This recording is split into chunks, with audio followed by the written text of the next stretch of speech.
इमरान खान एक ही गल कहंदा, मेरा सिर झुकेगा तो अल्लाह सुभाना तआला के झुकेगा। जेड़े चोर गरदार अमेरिका नूं अपना प्यो समझदे ने, बाहर निकलो, इमरान खान की सपोर्ट करो, इनू वोट पाओ, इनू दोबारा अपना। अस्सलाम वालेकुम। वालेकुम अस्सलाम। सर सबसे पहले तो अपना नाम बताएं। सर मेरा नाम जुल्फकार अली चुबारिया है।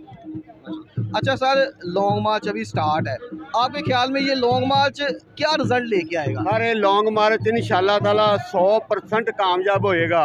जिन्ने भी पाकिस्तान के चोर गरदार इंशाअल्लाह ताला भज जाणगे, इन्हां नूं भजन दा राह भी नहीं लभेगा। मैं पाकिस्तानी कौम नूं एक पैगाम देना चाहना। शहबाज शरीफ कहता है कि मैं कपड़े वेच दांगा, मैं उन्होंने ये दसना चाहना चोरां दे गरदारां दे बदबूदार कपड़े नहीं विकदे, लीडरां दे कपड़े विकदे ने। इमरान खान मेरी इस टोपी ते सैन कर दवे ना, तो मेरी टोपी तोशा खाना वाली जिहड़ी घड़ी है ना, उहदे तो बहुत ज़्यादा महंगी विके, क्योंकि इमरान खान एक सच्चा ते पक्का मुसलमान है और बहादुर लीडर है। और जदों काफरां कोल जांदा ते डरदा नहीं, उन्हां दी हिक च वजदा, उन्हां दी अखां 'च अखां पा के गल करदा। और जिहड़े पाकिस्तान दे सियासतदान चोर गरदार कातल ने, जो काफरां कोल जांदे ने ते उन्हां दे पैरी पै जांदे ने। इन्हां दी कोई औकात, इन्हां दी कोई हैसियत नहीं। इमरान खान मेरा बहादुर लीडर है, अगर वो आया है तो अपनी अवाम च आया है। इमरान खान एक ही गल कहंदा, मेरा सिर झुकेगा तो अल्लाह सुभाना तआला के झुकेगा। जेड़े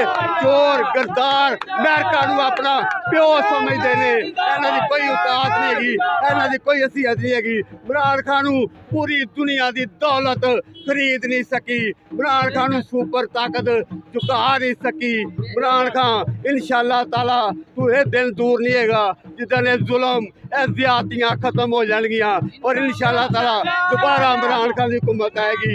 मैं पाकिस्तानी कौम नूं पैगाम देना चाहना, वो बाहर निकलो, इमरान खान की सपोर्ट करो, इनू वोट पाओ, इनू दोबारा अपना वजीर आजम बनाओ।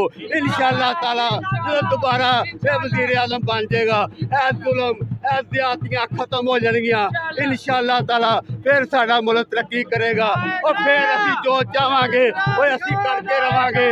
बस मैं तुहानूं यही पैगाम देना चाहता। अच्छा सर, एक और चीज़, इस लॉन्ग मार्च को रोकने के लिए काफ़ी ज़्यादा तैयारी की गई है, शेल्स की भी, तो क्या होगा सर? इंशाअल्लाह ताला अल्लाह ताला की मेहरबानी नाल जिन्नी भी तैयारी की इन्हां दी तैयारी फेल हो जाएगी। अगर इन्हां ने कोई भी हरकत की, किसी ने कोई जुल्म किया, मैं तुहानूं दसना चोरां गरदारां की हुकूमत नहीं रहेगी। दोबारा इन्हां नूं कोई वोट नहीं पाएगा। जिन्ने जुल्म करने ने कर लैन। मैं अरशद शरीफ के बारे भी दसना चाहना, अरशद शरीफ के नाल, अरशद शरीफ एक सच्चा ते पक्का मुसलमान है, सच बोलने वाला इंसान है। जिहड़ा इस बंदा दुनिया ते सच बोलता है, हजरत इमाम हुसैन के नक्शे कदम ते चलता है, वो इंशाअल्लाह ताला मरण तो बाद जन्नत दे विच आला तो आला मुकाम से जाएगा। और जिहड़ा बंदा बुराई ते चलता है, उस जजीरियत का रस्ता है, उसकी आखिरत दोज़ख है। बस मैं तुहानूं यह दसना चाहना। बहुत शुक्रिया। Thank you so much.